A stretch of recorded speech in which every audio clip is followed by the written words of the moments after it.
નમસ્કાર વિદ્યાર્થી મિત્રો, આજે આપણે ધોરણ 5 વિષય ગુજરાતી કાવ્ય નંબર 8 ચરણોમાં એના કવિ છે યોસેફ મેઘવાન. તો આપણે એ કાવ્ય આજે ભણવાના છીએ. તો બાળકો, હવે આપણે દ્વિતીય સત્રમાં કાવ્ય નંબર 8 છે ચરણોમાં, એના કવિ છે યોસેફ મેઘવાન. તો આજે આપણે એ કાવ્યનું ગાન કરીશું. તો સૌ બાળ મિત્રો પાઠ્યપુસ્તક પાના નંબર 44 ખોલીને બેસો. ત્યારબાદ હવે આપણે આ સરસ મજાનું ગીત ગાઈશું. ગીત ગાવાનું તો સૌને ગમે, તો સૌ બાળ મિત્રો ગીત ગાવા તૈયાર થઈ જાઓ. તો હવે આપણે ગીત ગાવાની શરૂઆત કરીએ.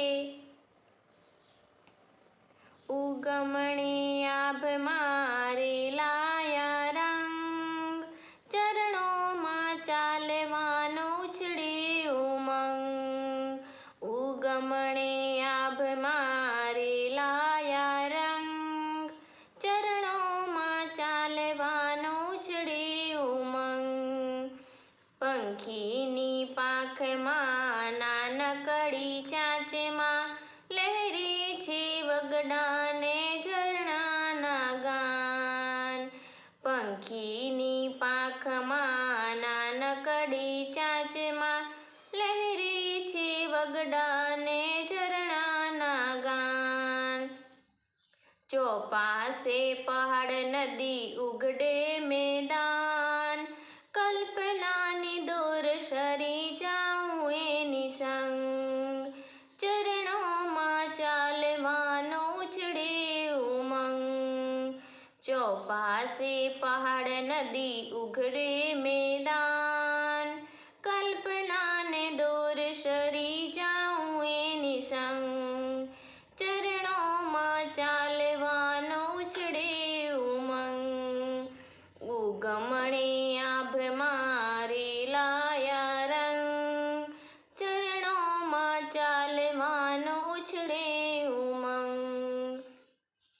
દૂર અને પાસમાં લીલેરા ઘાસમાં ધરતીની મહેક પીતો વાયુ ચકચૂર.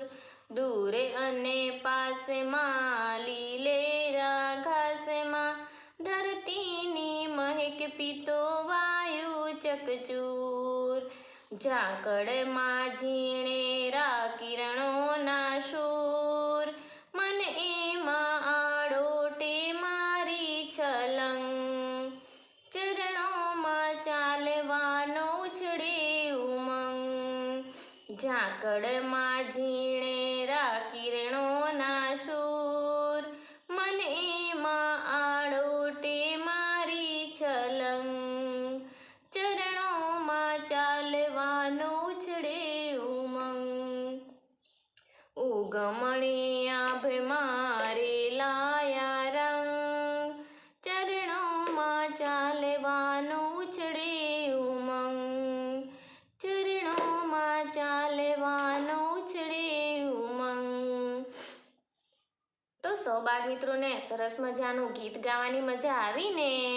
તો હવે આપણે એ કાવ્યની થોડી માહિતી મેળવીશું. તો સૌપ્રથમ અહીં આપણે એક સરસ મજાનું એનું વર્ણન આપ્યું છે, એના વિશે થોડી આછી માહિતી મેળવીએ. તો આ કાવ્યમાં ઉઘડતા પ્રભાત વેળાના કુદરતી વાતાવરણનું અસરકારક નિરૂપણ કરવામાં આવ્યું છે. કવિએ કુદરતની સુંદરતા અને તાજગીનો અનુભવ આપણા સુધી પહોંચાડવા પ્રયત્ન કર્યો છે. તો આ કાવ્યમાં શેની વાત કરવામાં આવી છે? તો આ કાવ્યમાં ઉઘડતા પ્રભાત, ઉઘડતું એટલે કે ખુલતું, પ્રભાત એટલે કે સવાર, વેળા એટલે કે સમય, કુદરતી વાતાવરણનું અસરકારક નિરૂપણ કરવામાં આવ્યું છે. તો અહીં એમ કહેવામાં આવ્યું છે કે સવારની પહોરમાં જે સરસ મજાનું વાતાવરણ ઉઘડે છે એની આપણે અહીં સરસ રીતે એનું નિરૂપણ એટલે કે એનું અહીં આપણી સમક્ષ રજૂઆત કરવામાં આવી છે. કવિએ કુદરતની સુંદરતા અને તાજગીનો અનુભવ આપણા સુધી પહોંચાડવા પ્રયત્ન કર્યો છે. એટલે કે કવિએ જે સવારની પોરનું વાતાવરણ છે કે સવારના સમયનું જે વાતાવરણ છે એ વાતાવરણ કેવું હોય છે અને એ વાતાવરણમાં આપણને કેવી તાજગીનો અનુભવ થાય છે એની વાત આપણા સુધી એમણે પહોંચાડવાની કોશિશ કરી છે. પ્રયત્ન એટલે કે કોશિશ કરી છે. તો હવે આપણે આ કાવ્યની સમજૂતી મેળવીએ. ઉગમણે આભમાં રેલાયા રંગ, ચરણોમાં ચાલવાનો ઉછળે ઉમંગ. ઉગમણે એટલે કે સૂર્ય ઉગવાની દિશા. આપણે જાણીએ છીએ કે સૂર્ય કઈ દિશામાં ઉગે છે? કઈ દિશામાં? પૂર્વ દિશામાં. તો સવારે ઉગમણે એટલે કે સૂર્ય ઉગવાની દિશા. આભમાં, આભ એટલે કે આકાશ. રેલાયા એટલે કે પ્રસરેલા કે પથરાયેલા. રંગ કે સવારની પોરમાં જે સૂર્ય ઉગે છે અને એ દિશામાંથી આકાશમાંથી સરસ મજાના આપણી પૃથ્વી પર રંગો રેલાતા દેખાય છે સૂર્યના. ચરણોમાં ચાલવાનો ઉછળે ઉમંગ. અને આવા સુંદર અને તાજગીભર્યા વાતાવરણમાં આપણને આપણા ચરણ એટલે કે પગ દ્વારા ચાલવાની ખૂબ જ મજા આવે છે. ઉમંગ આપણને ખૂબ જ ખુશી થાય છે. અહીં બાળમિત્રો તમે જોઈ શકો છો કે બે બાળકો છે. એ બાળકો સવારની પોરમાં જે આપણે જોઈ શકીએ છીએ કે ડુંગર પાછળથી સૂર્ય ઉગી રહ્યો છે અને એના જે કિરણો છે એ પૃથ્વી ઉપર ફેલાઈ રહ્યા છે. ધીરે ધીરે અજવાળું થઈ રહ્યું છે અને એવા સુંદર અને તાજગીભર્યા વાતાવરણમાં આ જે બે બાળકો દેખાય છે એ બાળકો ચાલવાનો ખૂબ જ આનંદ માણી રહ્યા છે. હવે આગળ, પંખીની પાંખ અને નાનકડી ચાંચમાં. પંખીઓ સવારની પોરમાં આપણે જાણીએ છીએ કે કલસોર કરીને ઉડવા લાગે છે અને નાનકડી ચાંચ દ્વારા અલગ અલગ અવાજો કરતા આપણને સંભળાય છે. કે પંખીની પાંખમાં નાનકડી ચાંચમાં લહેરે છે વગડાને ઝરણાના ગાન. કે પંખીની પાંખ અને નાનકડી ચાંચ દ્વારા લહેરે છે વગડું એટલે કે જંગલ જે આપણે જાણીએ છીએ અને એમાં સરસ મજાનું ઝરણું નાનું અમસ્તું અહીં આપણે જોઈ શકીએ છીએ કે આ ઝરણા સ્વરૂપે પાણી પડી રહ્યું છે. એના ગાન એટલે કે ગીત સરસ મજાના સંભળાઈ રહ્યા છે.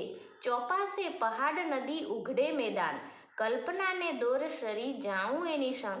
ચોપાસે એટલે કે ચારે તરફ, પહાડ નદી મેદાનો ઉઘડે છે એટલે કે અહીં એનો ઉલ્લેખ એવો થાય છે કે સ્પષ્ટ દેખાવા લાગે છે. સરસ જેમ ધીરે ધીરે સૂર્યનો અજવાળું ફેલાતું જાય છે, પ્રકાશ ફેલાતો જાય છે, તેવી રીતે પહાડ નદી અને મેદાનો આપણને ધીરે ધીરે સરસ મજાના ચોખ્ખા દેખાવા લાગી જાય છે.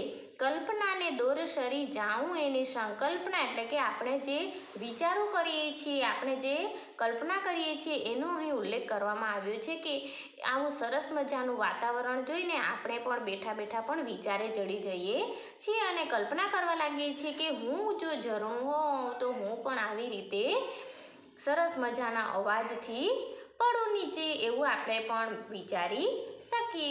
ચરણોમાં ચાલવાનો ઉછળે ઉમંગ.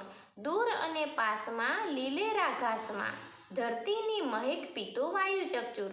અને દૂર અને પાસમાં એટલે કે દૂર અને પાસે જે સરસ મજાનું લીલું ઘાસ દેખાય છે અને એ ઘાસ પર એ જે ધરતી છે એ ધરતી પર જે સરસ મજાના ફૂલો ઉગ્યા છે એની મહેક કે ધરતી પર જે સરસ મજાના ફૂલો છે અને એ ફૂલોમાંથી જે ખુશ્બુ આવી રહી છે, મહેક આવી રહી છે, એ ધીરે ધીરે એની મહેક આપણા સુધી પહોંચે છે અને એ આપણે ખૂબ જ સારી રીતે અનુભવી શકીએ છીએ, એનો માણી શકીએ છીએ.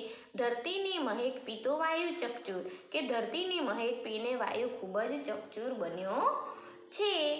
ઝાકળમાં ઝીણેરા કિરણોના સૂર. કે આપણે જાણીએ છીએ કે સવારની પહોરમાં જે જમીન પર ધરતી પર જે ઘાસ ઉગ્યું હોય છે એ ઘાસ પર ઝાકળના ઝીણા બિંદુઓ, ઝીણા ટપકાઓ દેખાય છે અને એમાં કિરણોના સૂર એટલે કે સૂર્ય દ્વારા એ ઝાકળના બિંદુઓ પર પાણી ઉપર જે પ્રકાશ પડે છે અને એના કારણે એ કિરણો ઝળહળે છે એમ અહીં આપણને કહ્યું છે. મન એમાં આડોટે મારી છલંગ, ચરણોમાં ચાલવાનો ઉછળે ઉમંગ. કે આવા સરસ મજાના ઝાકળ પૃથ્વી પર ઉગેલા ઘાસ પર જે ઝાકળ પડ્યું છે અને એ ઝાકળમાં આપણને આડોટવાનું મન થાય છે. આપણને એવું થાય છે કે હું પણ આ ઘાસમાં આડોટું. અને સૌ બાળકો એનાથી તો આપણે પરિચિત જ છીએ. જો આપણે કોઈક મેદાનમાં જઈએ, કોઈ જગ્યાએ રમવા માટે જઈએ તો ત્યાં સરસ મજાનું ઘાસ ઉગ્યું હોય છે, નાનું લોન ઉગી હોય છે, એના પર સરસ મજાનો સવારની પોરમાં જે ઝાકળ પડ્યું હોય છે અને એમાં આપણને રમવાની, એમાં આપણને આડોટવાની ખૂબ જ મજા આવે છે. એમ અહીં આપણને આ કાવ્ય પંક્તિમાં કહેવામાં આવ્યું છે.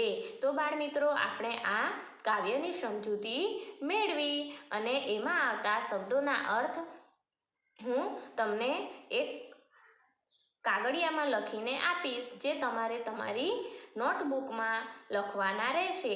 આજનું ગૃહ કાર્ય છે, તમારે આ ચરણોમાં જે કાવ્ય છે એ કાવ્ય તમારે તમારી નોટબુકમાં સરસ અને સુંદર અક્ષરે લખવાનું રહેશે.